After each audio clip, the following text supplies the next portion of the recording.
La IR en inglés es una vocal controlada por una R y suena como Ese mismo IR, escúchame, ese mismo IR, el mismitico IR que vas a encontrar en ave, que es bird, un pájaro, right? Cuando dice bird, vas a usar este que está aquí. Aquí dice their house.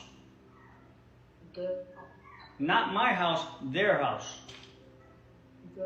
Their car. Esto habla de posesión, ¿no? No habla de ubicación. Suena como ubicación cuando dice there, aquí.